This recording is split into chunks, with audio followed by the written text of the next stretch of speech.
Voilà comment l'impérialisme continue à manipuler le monde, tel que nous voyons tous. Quand les nationalistes décident de défendre leurs couleurs et leurs terres natales, on les qualifie de terroristes. C'est pourtant ces mêmes occidentaux-là qui viennent en Afrique, c'est pour leurs propres intérêts égoïstes. Donc ils ont réussi à manipuler les nez verts, comme le roi Paul Biya alias Hitler, dont certains Camerounais n'ont jamais compris le pourquoi nous avons toujours dit non à ces régimes criminels. Nous avons toujours dit non parce que nous savons ce que c'est diriger un pays, comprendre sa population et vivre dans la paix.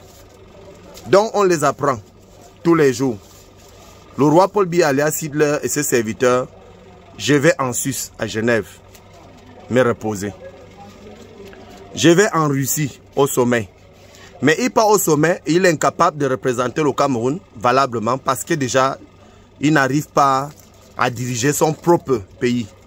Aujourd'hui, vu la manière dont il est fatigué, donc d'autres pensent toujours qu'il est éternel. Je les rappelle que personne n'est éternel. Nous avons vu les Mobutu, les Saddam Hussein. Nous avons vu les hommes les plus puissants du monde tomber comme des mouches derrière la maison. Son tour arrive.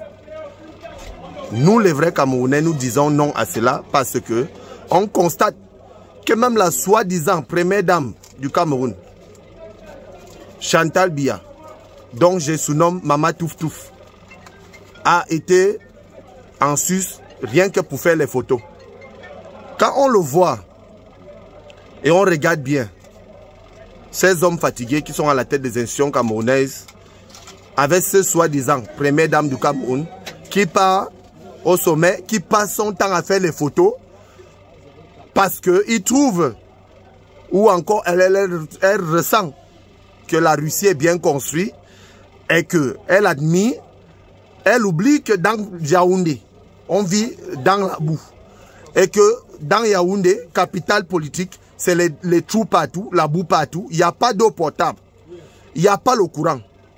Il n'y a même pas de produits de première nécessité pour les populations camerounaises.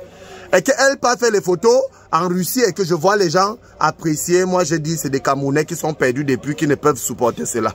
Parce que si ils avaient conçu le Cameroun durant les 41 ans qu'ils ont au pouvoir, c'est qu'aujourd'hui, c'est les mêmes Russes là qui devaient venir se filmer au Cameroun pareillement. Mais on quitte le Cameroun, on va en Suisse, on se filme partout. On quitte le Cameroun, on va en Russie, on se filme partout. Mais on voit les enfants, comme le petit Burkinabé, le jeune capitaine, président de transition. Respect mon frère. On le voit défendre ses populations. On le voit tenir un discours à la Sankara. Parce que c'est ça qu'on appelle le nationaliste. C'est ce qu'on appelle l'homme intègre. C'est ce qu'on appelle l'homme qui reconnaît ses valeurs. C'est ce qu'on appelle les hommes sûrs. Donc, nous avons besoin de ce genre d'hommes dans notre pays, au Cameroun. On voit l'armée camerounaise manipulée. Ils sont complices même d'ailleurs du massacre. Le roi Paul Biya peut faire plus de 500 voyages par an. Mais au Nozo, là où on tue les Camerounais depuis, où les mêmes billes tombent, ce sont des Camerounais. Où ceux que vous appelez les terroristes, nos frères anglophones, ce sont des Camerounais. Parce qu'ils défendent les terres et ce qui leur revient de droit, on les qualifie de terroristes. Parce que le roi Biya est au service de l'impérialisme. Donc nous disons non à cela et nous savons le pourquoi nous disons non à cela. Et nous allons continuer à les rappeler que le Cameroun est à tous et que le Cameroun n'appartient pas à une ethnie. Le Cameroun n'appartient pas à une génération. Le Cameroun n'appartient non plus à une famille. Ainsi que ceux qui ont mis dans les têtes que le palais d'études appartient à la famille Biya, ça là je dis non. Réfléchissons bien en tant que Camerounais et en tant que nationalistes, en tant que panafricains. Nous avons vu le petit Burkinabé. Donc, il est même petit frère du fils du roi Paul Biya, alias le Franc Biya. Raisonner les vieillards, ceux qui veulent mourir au pouvoir en Afrique, ceux qui se foutent de leur population, et qu'aujourd'hui on dit, c'est un enfant, il ne connaît encore rien. C'est comme ça qu'on nous a traités de terroristes hier. Et aujourd'hui, on vous montre toujours qu'il y aura une vraie justice dans les jours à venir. Donc le roi Paul Biya alias Sidler ne peut pas quitter Yaoundé pour aller au Nozo, qui est à 0 pas, dans les régions comme Bamenda, Sud-Ouest. Il préfère aller, lui, en Russie dormir, pendant que les autres parlent les vrais problèmes, pendant que les autres sont en train de signer les traités qui peuvent sortir les populations de cette misère que nous avons en Afrique. Lui, il se concentre à dormir et ça, soi-disant, femme, maman Touf Touf, va se filmer partout en oubliant que Yaoundé n'est pas construit. Pourtant, le Cameroun donne le courant au Tchad. Le Cameroun donne le pétrole au Tchad. Le Cameroun donne la lumière au Tchad, mais au Cameroun, en plein centre de Yaoundé. Moi, je suis de Yaoundé. Je connais de quoi je parle. Et que, dans les quartiers sous-développés, il n'y a pas le courant, il n'y a pas l'eau potable. La seule chose, la seule chose que je peux reconnaître que le roi Biya a fait, c'est de séparer les Camerounais, les diviser pour mieux régner. C'est le seul travail qu'il a réussi depuis 41 ans au pouvoir. Le reste est avoué à l'échec parce que quand on force les choses à un moment donné, on ne peut plus se contrôler. C'est pour ça que même contrôler sa propre vie lui dépasse. Regardez seulement le temps qu'il a mis pour arriver vers le président russe. Parce que la nature ne manque pas. Quand on est fatigué, on est fatigué. Et nous sommes fatigués de ces vieillards, ces papas nivers, dont je suis né, et ils étaient déjà au pouvoir, et qui ne veulent pas comprendre que c'est le moment où la jeunesse camerounaise doit se lever pour pouvoir prendre à main les pays pour un Cameroun nouveau pour tous et une reconstruction de notre nation.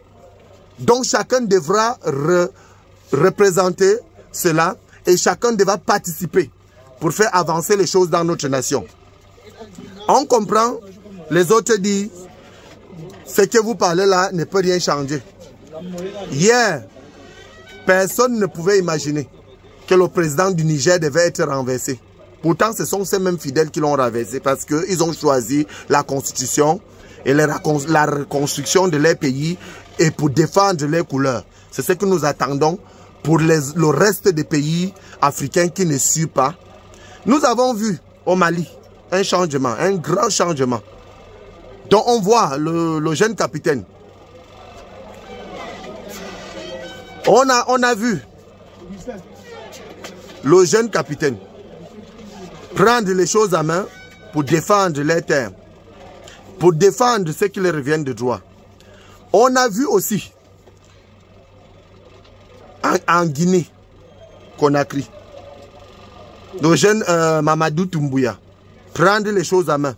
Ça, c'est là où il y a les vrais militaires. Parce qu'au Cameroun, ce que vous appelez militaire, moi, je qualifie ça de femmelette. Militairement parlant, un militaire ne peut pas laisser un civil le manipuler pendant 41 ans et que dans le pays, on n'arrive pas à s'en sortir et que les populations souffrent et que personne n'a rien à manger et qu'on continue à dire Paul Biya ou rien, il n'y a pas quelqu'un d'autre. S'il n'y avait pas quelqu'un d'autre, l'armée camerounaise joue quel rôle? On défend la constitution et non un individu. On défend les couleurs de son pays et non un clan. Le rôle de l'armée camerounaise, c'est quoi? Boire le vin, violer les femmes au nozo, voler les gens, faire abus de pouvoir, abus d'autorité, parce qu'on avait le RDPC alors qu'un militaire est apolitique. Sincèrement, comment comprendre un pays où quelqu'un fait 41 ans et que tout ce qu'il a fait, il a échoué? À part massacrer les Camerounais, monter les uns contre les autres, là où il a réussi.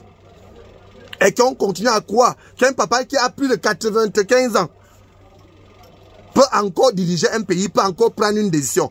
Est-ce que les Camerounais n'ont pas les grands-parents ou les grands-pères chez eux pour voir qu'à partir de 75 ans, l'homme a les fuites de mémoire? C'est naturel. Ça, là, on apprend ça à personne. Et c'est naturellement comme ça que ça fonctionne. Alors, chers frères, chers compatriotes, chers amis, chers panafricains, chers Camerounais, éveillons nos esprits, essayons de veiller sur ce qui nous concerne pour pouvoir nous libérer de cette monarchie, de cette dictature qui dure depuis plus de 41 ans. Donc ce papa Niver n'a jamais rien fait pour le bien-être du Cameroun et des Camerounais, à part séparer les Camerounais. Éveillons-nous. Comprenons-nous bien, éveillons-nous. Et soyons vrais. Parce que nous devrons reconstruire notre nation pour que les autres quittent d'ailleurs et viennent se filmer chez nous, que de quitter de chez nous pour aller se filmer chez les autres. Et c'est de ça qu'il est question. Nous voulons un Cameroun nouveau. Sans le roi Paul Biya alias Hitler et ses serviteurs. Un vivre ensemble et vivre mieux. La libération de tous les détenus politiques confondus, qu'ils soient du Nord, qu'ils soient du Nord-Ouest ou du Sud-Ouest, qu'ils soient du Centre, qu'on les libère pour la reconstruction de notre nation, parce que ce papa Niver, son temps est arrivé, où la nature va assommer. Et nous allons être libres pour toujours. Je vous remercie.